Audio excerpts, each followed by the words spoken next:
This is Optimal Relationships Daily, episode 1023, When You Can't Find the One, 4 Things to Remember, by Dr. Diana Kirschner of loveinnine0days.com.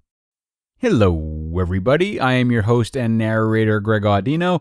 Thanks a lot for coming in today, where I've got a post for you from Dr. Diana Kirschner of Love in 90 Days. Now, today's post for me is all about powerful reminders. We're going to learn about some very important truths that are hard to remember when we feel like we'll never find love, but very important to remember nonetheless. So let's get right into them now and start optimizing your life.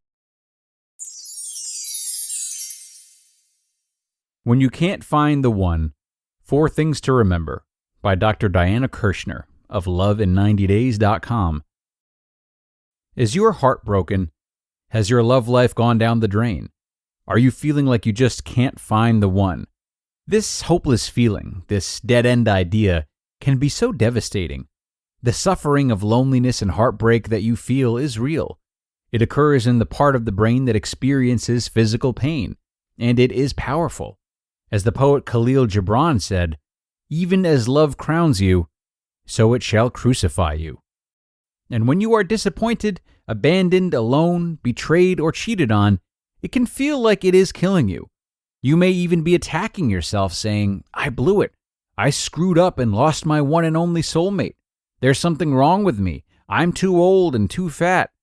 We really need to banish this kind of awful self-sabotage. So, here are 4 things to remember to overcome your hopelessness. When you can't find the one, tip 1. Remember, it's not about what has happened or is happening. It's about the meaning you give it. You break up with a guy and think, "I'll never find love because there's something wrong with me." Or, "I'm too old now and there are no good men left out there."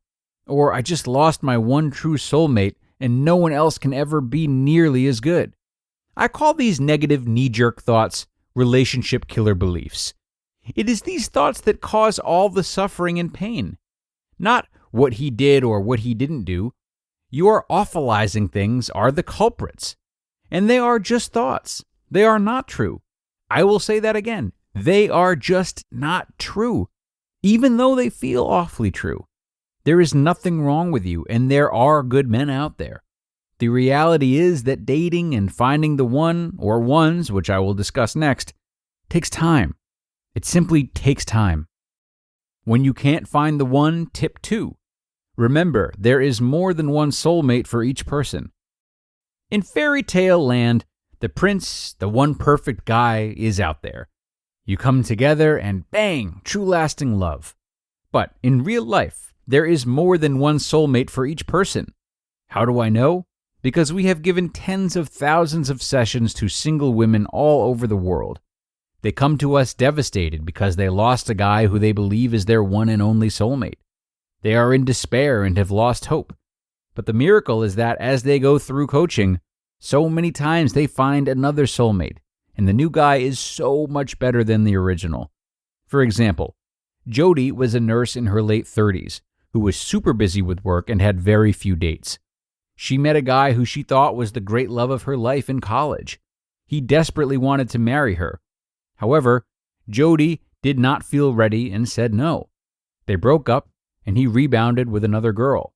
When she started coaching, she was fixated on her ex's Facebook page with all the photos of his gorgeous kids. It was crushing. Then Jody came into coaching and learned that her heart was closed because of that early experience. She believed she lost her one and only soulmate, and it was game over for her. Then her coach pointed out that this was just not true, that there were others who could be incredible matches. Heartened, Jody started dating and found a new soulmate, a man who is even better to her, who treats her like a queen. Her new hottie is a better fit than her first boyfriend. They have shared service projects and great travel adventures, and Jody is over the moon. When you feel like you can't find the one, tip 3. Remember, your pain is teaching you an important lesson. The pain you feel is real, but think of it like touching a hot stove. If you ask, "What is this pain teaching me?" the answer will come up in your gut as an intuition. You will know where not to go, not to stay isolated like Jody was. or to pick someone who can hurt you in the same way as your ex. Not to choose a player, a narcissist, an alcoholic, or a disinterested guy. Your pain is teaching you something, and your pain is a badge of honor. You are still wondering about love. You haven't gone comfortably numb. You haven't given up. You are still feeling and still alive. If you become numb like so many people, you would be putting your heart in a cold, hard coffin, never to get out of there and feel again, never to experience love again. But your pain means that you are not doing that. It's a badge of honor. When you feel like you can't find the one, tip 4. Remember, your pain means your heart is still alive. Your sadness, your wondering about love, is a badge of honor. It means you haven't gone dead inside, gone numb, given up, like so many people do. You are still feeling and still alive in your heart. If you become numb like all the closed down women, you would be putting your heart in a cold, hard coffin, never to get out there and feel again, never to experience love again.